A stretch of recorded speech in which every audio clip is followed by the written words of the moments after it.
We'll talk to Bailey's mom next, and then I'll talk to Jasmine about how to keep herself safe. We'll be right back after that.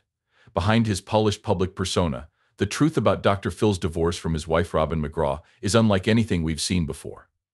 At 74, Dr. Phil has finally spoken out about the people used to admire their marriage for how long it lasted and how much support it had from the public. When they announced their divorce, many people were shocked. Dr. Phil said that they didn't make the decision to divorce lightly, and that factors like shifting personal needs and changing life goals became harder to balance, and in the end, they broke up. But why did Dr. Phil talk about such a private part of their relationship? Were there pressures or hidden events that led to this life-altering decision? Join us as we reveal the untold. The story of Dr. Phil's personal path and the unexpected turn in his life. He was born in Venta, Oklahoma, on September 1, 1950, to Joseph J. McGraw Jr. and Geraldine Jerry Stevens. Dr. Phil's early life in a simple rural home shaped him into the man he is today, but few could have predicted what would happen. Dr. Phil's father, Joseph J. McGraw Jr., was an equipment supplier in North Texas's booming oil fields. It was a rough and demanding job that shaped McGraw's early years. Growing up in the heart of the oil-driven economy, young McGraw was exposed to the relentless grind of long hours and hard labor, lessons that likely helped him deal with his own problems later on. He had a strong work ethic from a young age. By the time he was 13, McGraw was already showing how responsible he was by getting a job at a Naw Root beer stand. It was here that he learned customer service and responsibility skills that would serve him well in the future. His desire to gain more experience didn't end there. He also worked at Pizza Planet in Oklahoma City to get even more hands-on experience. The McGrath family's life took a big turn when they moved to Kansas to follow his dream of becoming a psychologist. This brave career change uprooted the family from their familiar surroundings and forced them to get used to new ones. Watching his father's determination to change careers and chase his goals must have had a huge effect on McGraw, teaching him that no matter what, he should never give up on his goals. After moving to Kansas, McGraw went to Shawnee Mission North High School in Overland Park, a suburb of Kansas City. His athletic skills started to show when he joined the high school football team as a linebacker. McGraw showed physical strength and dramatic tragedy, which later became hallmarks of his work in psychology and television. His skills on the field were good enough to earn him a football scholarship to the University of Tulsa in 1968, which was a huge accomplishment because it played middle linebacker for Coach Glenn Dose, who was an NFL player and college football coach known for being a great leader and teacher. McGraw's personality and work ethic would have been affected by the harsh training and punishment he received while playing for Dose. McGraw later went to Midwestern State University in Falls, Texas, where he focused more on his academic pursuits, especially psychology. He earned a Bachelor of Arts in Psychology in 1975, which was the start of his formal study in a field that would later shape his career. This intellectual background paved the way for McGrath's further studies. After finishing his undergraduate studies, McGraw went to North Texas State University, which is now called the University of North Texas. There, he studied experimental psychology and got his master's degree in 1976. Experimental psychology is a branch of psychology that uses scientific methods to study the mind and behavior. This education would have given McGraw a solid foundation for his future career as a psychologist.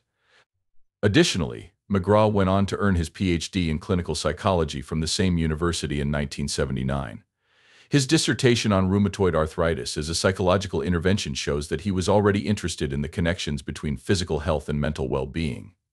This interest in holistic approaches to health and psychology turned into an important part of his work, especially on TV, where he often talked about how important it is to take care of your mental and physical health. After getting his PhD, McGraw did a year of postdoctoral studies in forensic psychology at the Wilmington Institute. This gave him knowledge about how psychology and the legal system work together, which would help him in the future. After this, McGraw went to Wichita Falls, Texas, to work with his father, Dr. Joseph J. McGraw, in his private psychiatric practice. Working with his father gave McGraw hands-on experience in clinical psychology, which helped him improve his skills in caring for patients and doing psychological evaluations. In 1985, McGraw and his father started a new business called Endeavor, teaming with Texas Pathways Self-Help Seminar, which was created to help people improve their personal and professional lives using psychological insights and techniques. NRA's involvement in this project was notable because it was his first major move into the field of self-help and, He later became famous for writing about personal development. After 6 years with the firm, McGraw sold his share for $325,000 in October 1991, indicating that he was leaving for new chances. McGraw and lawyer Gary Duss started Courtroom Sciences, Inc. (CSI) in 1990, a consulting company that recreated court cases in Massachusetts courts to test different legal strategies. NRA was a big part of this, using his psychological knowledge to help lawyers figure out what parts of their cases worked and what didn't. His experience in trial consult was the basis for the TV show Bull, for which he is known as a creator. While McGraw is no longer an official or director of Courtroom Sciences, Inc., his time there helped him build a reputation as a good psychologist and consultant. This set the stage for his later rise to fame as Dr. Phil on TV. McGraw's career took a turn in 1995 when Oprah Winfrey hired CSI to help her defense in the Amelia, Texas cattle trial. By cattlemen who said Winfrey's comments about beef caused a drop in cattle prices was a high-stakes case that drew a lot of public attention. McGraw's business played a big role in getting her ready for the trial while she was free, using psychological techniques to help her deal with the courtroom procedures and the attention the case received. Winfrey was so happy with McGraw's performance that she publicly credited her. McGraw's career took a huge boost when one of TV's most famous characters praised him for getting her wind when the lawsuit was settled in her favor in 1998. Winfrey saw McGraw's talent and personality and asked him to be a guest expert on her show. His first appearance was a great success, connecting with audiences and showing that he could give practical, no-nonsense advice on relationships and life strategies. In April 1998, McGraw started appearing on Winfrey's show once a week and quickly became a fan favorite. His segments, which often focused on marital issues and personal growth, were so popular that they helped make him a household name. Famous for his straightforward, tell-it-like-it-is style and psychological insights, McGraw became a popular and approachable figure among viewers. The success of McGraw's appearances paved the way for the next big step in his career. In September 2002, he launched his own daily TV show, Dr. Phil, with help from Winfrey's Harpo Studios, continuing the work he had done on the Oprah Winfrey Show, but with a broader focus. Each episode of Dr. Phil covered a different topic and gave advice and techniques to guests dealing with a range of problems. NRA used his skills to help his visitors, including family members, with a wide range of problems. McGraw was able to connect with his audience while giving them advice on relationships, mental health, addiction, and personal growth. The show's style, which mixed parts of traditional chat shows with psychiatric treatment, was new and quickly became a mainstay on daytime TV. His honest and sometimes demanding approach to love made him a unique voice in self-help and personal development. By 2007, Dr. Phil was one of the most popular daytime TV shows in the U.S., and NRA was ranked 30th on Forbes' list of the 100 most famous people in the world that year. On May 21, 2007, Neelan Media Research found that Dr. Phil was the fourth most watched talk show with 6. This shows how much of an effect he has and how much money he can make. 69 million people almost a year later, on May 12, 2008, the show came in 6th with 5. Even though there was a small drop in watchers, Dr. Phil is still one of the most popular talk shows, second only to the Oprah Winfrey Show. Grew over time. And on December 11, 2018, Dr. Phil had a 2.9 Live Plus same-day national Nielsen rating. This was the first time in history that the show ranked first among talk shows for 117 weeks in a row, showing how popular it is and how McGraw has been able to keep people interested over time. His return to the Forbes Celebrity 100 list in 2020, where he was ranked 22nd with $65 million, brought attention to those areas. 5 million, even though they work? NRA's strategies and ideas have been criticized by people in and out of psychotherapy. Other psychotherapists and mental health professionals have often said that his advice is too basic and doesn't go far enough. Criticized for not going into enough detail about mental health issues, some people think his advice could be useless or even harmful if the specifics of each person's mental health issues aren't looked at properly. This concern comes from the idea that McGraw's show, while appealing to a wide audience, might sometimes put fun over serious issues. The National Alliance on Mental Illness made a very strong complaint about McGraw's behavior in a certain episode of his show, calling it unethical and irresponsible.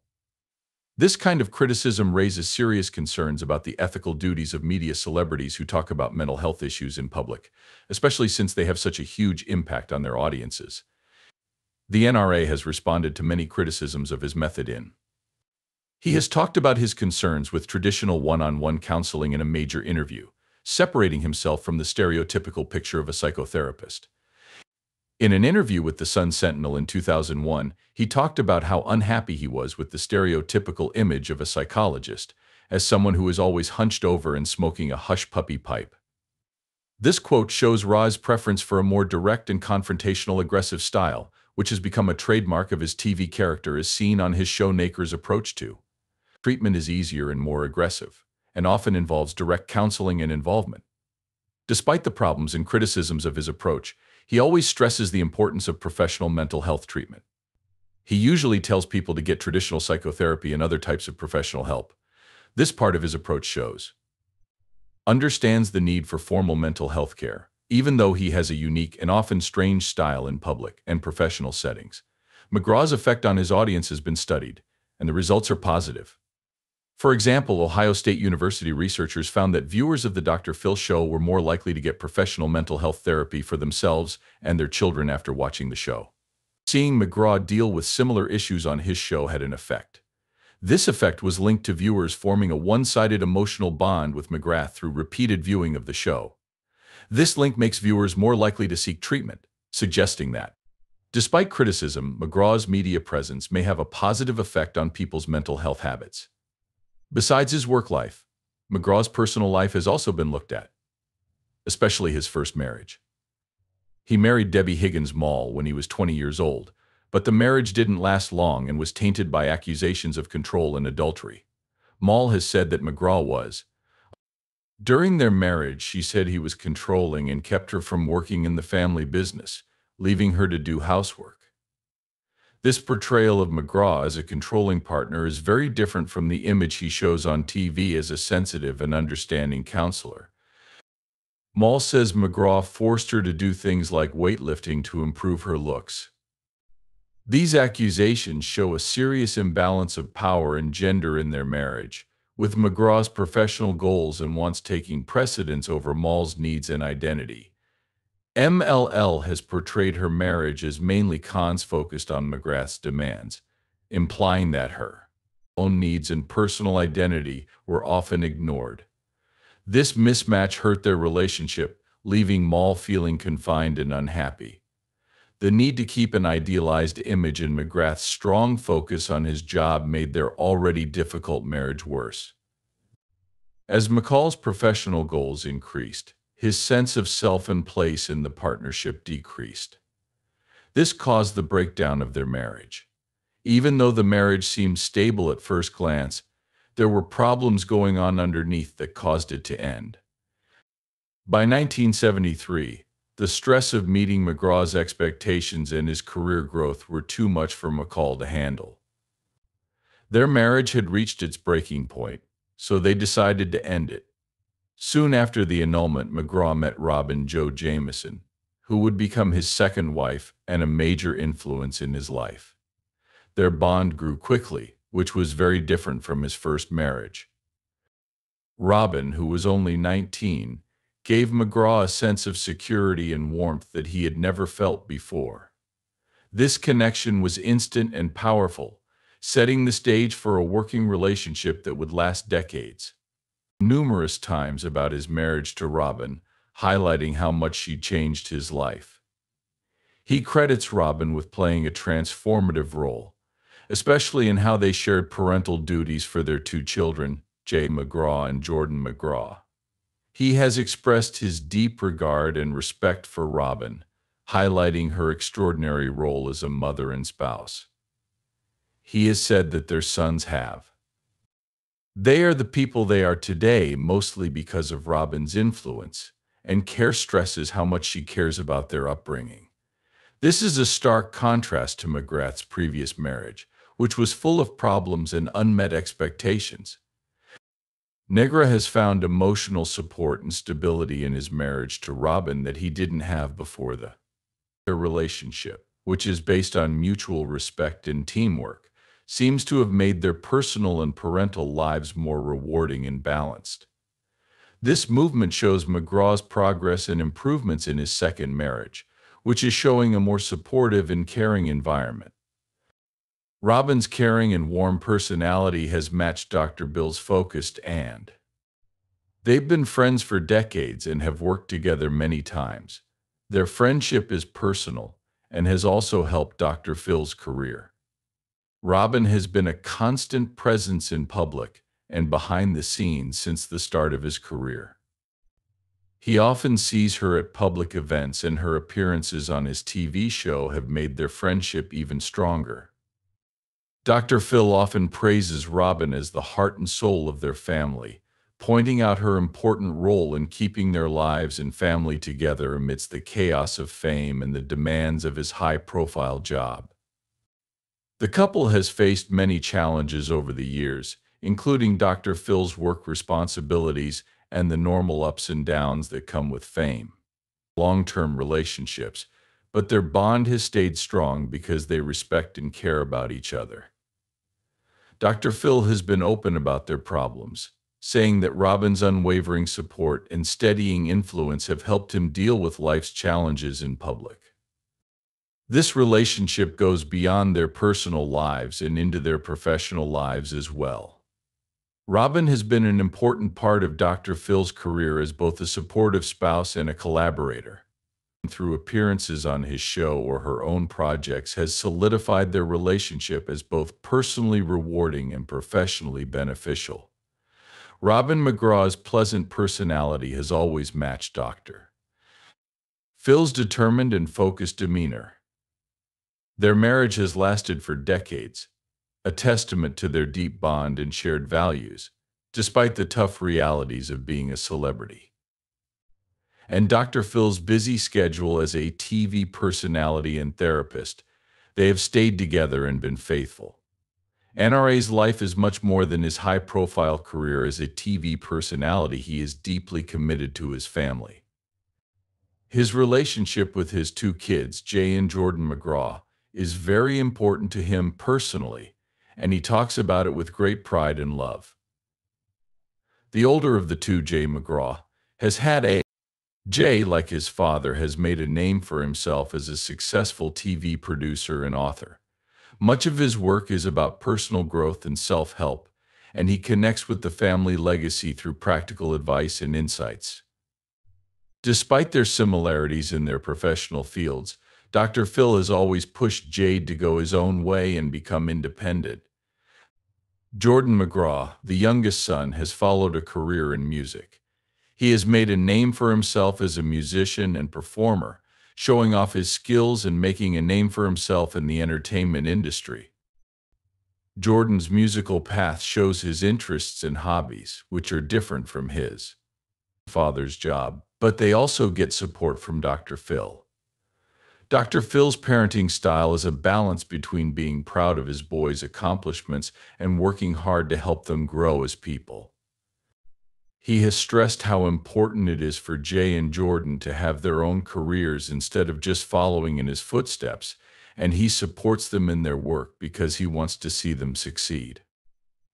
As a loving father, Dr. Phil's feelings for his boys show how he sees family life, which is based on helping each member grow personally and become independent. He has said in public that he wants his boys to be who they are, not who I am. Show how much he values each person's uniqueness and wants to help them grow personally and professionally. However, the GRS, especially Film MGR, has been the target of a lot of public criticism, legal problems, and controversies. During this time, Phil McGraw was involved in a contentious. In Topeka, Kansas, he co-managed the Grecian Health Spa with his father and two other partners. The venture, which at first glance seemed like a good idea, quickly turned into a disaster that hurt McGraw's young career. McGraw and his partners opened the Grecian Health Spa, a fitness and wellness center, to take advantage of the growing interest in health and fitness at the time. The business took a bad turn when McGraw and his co-workers sold lifelong membership contracts to people who said they would use the spa's services for a long time. These contracts required large upfront fees that the members didn't know about. McGraw and his co-workers had a different plan, so they started selling long-term membership contracts to a financial group. McGraw and his partners were able to get a portion of the total value of these contracts in cash up front by turning future services into current financial benefit. This method is commonly known as a membership scam because it puts short-term profit ahead of long-term customer service fulfillment. In September 1973, McGraw abruptly closed the Grecian Health Spa. Customers were put in danger when the spa unexpectedly closed. Even though the spa was closed, customers' lifelong membership contracts were still legally binding. This meant that customers were still responsible for making payments instead of paying for a service that was still active. They were now obligated to the financial organization that had bought their membership. After the tragedy, Kansas Attorney General Emmy Go looked into the case. The case's chief investigator said that McGraw's actions were a classic case of dishonest business behavior. According to Gold, McGraw's actions were a complete scam because he skillfully took advantage of the financial institution's eagerness to get the contracts while putting clients and their money at risk. Several banks, including Topeka Bank, sued McGraw, saying he owed them $41,000. These cases were part of a larger investigation into McGraw's business practices, which were seen as increasingly unethical and maybe even illegal. However, the legal process stopped when McGraw left the state. Leaving Kansas made the litigation and investigation more difficult to continue.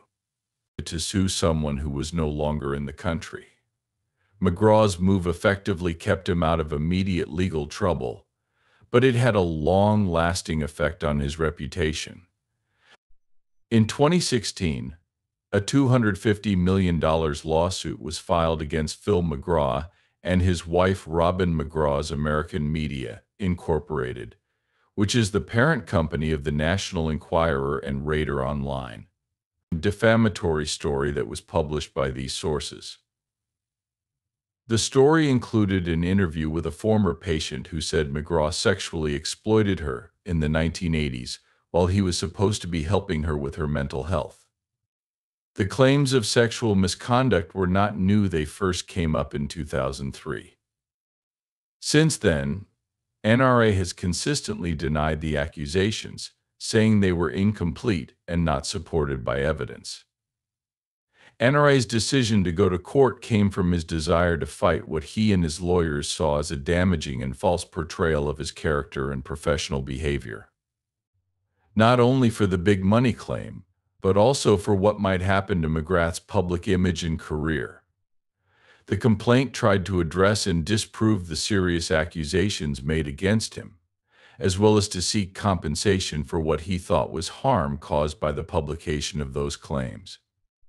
However, the case did not go to court for a long time. It was finally thrown out when both sides agreed to it.